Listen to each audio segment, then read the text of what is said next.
So in today's video, I'm going to talk to you guys about the Wavetable. It's probably one of the most underrated instruments there are in Ableton. So the first thing first, I'm going to show you guys how to get into it. So you're going to go into your instrument and scroll all the way down to the bottom, where you can use the top bit over here and just click Wavetable and drag it into your MIDI channel.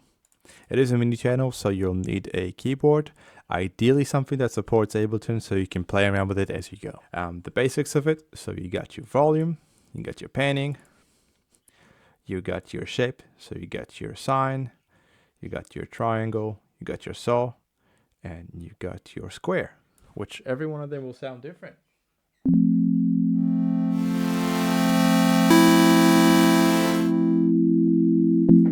Another thing, you got a little bit of an EQ section over here.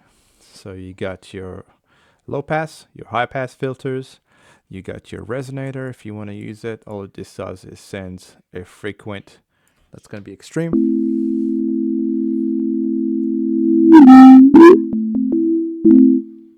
Right, I don't really use it. I use it as a EQ after I record things with Wavetable when I do use it.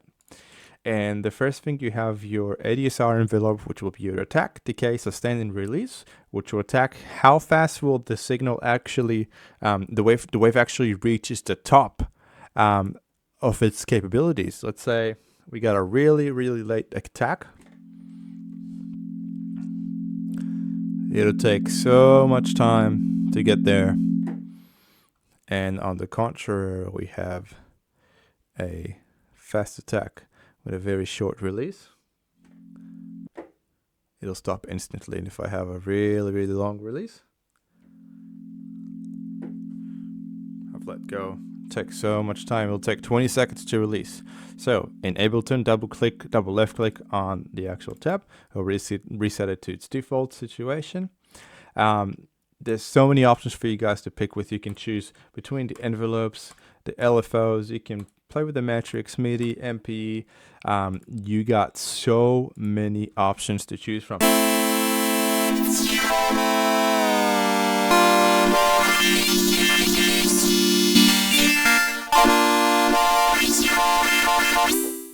This will be great for your sound design, and even if you just want to make your basic woodblock kind of tone, all you gotta do is do this.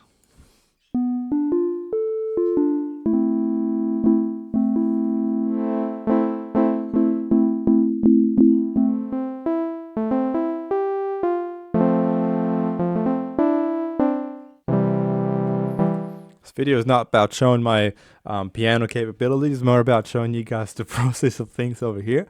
So I'm gonna skip that. And the second thing, you have your second oscillator, so you can activate it over here, which will be your second engine, really. So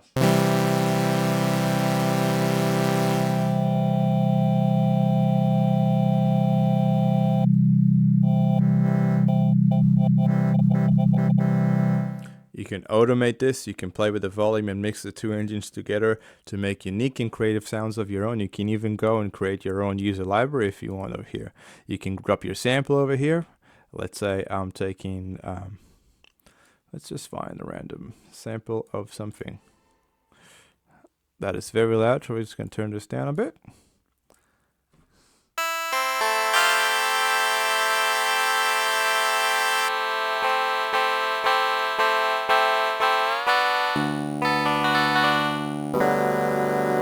And that'll take the characteristics of your sound that you're putting into it, and it'll define it and create a sound of your own. Not really like the sampler simpler. You want to use it. Not really quite like the sampler simpler, but this works pretty all right. From what I use normally, I play around with the basics and then say, oh, I can choose harmonics with the buzz bell, and then I can go to whatever filter with the sweep, and it's on something different. I don't even know how it's gonna sound.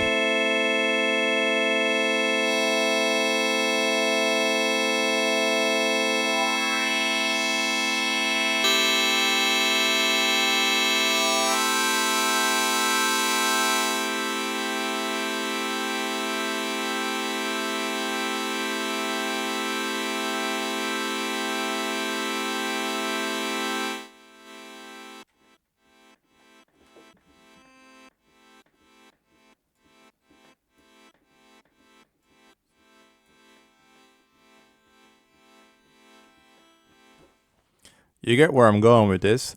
I hope you guys learned something new today and go on and explore. There's so many options you can play around with the Wavetable, and enjoy and have a good one. Thank you.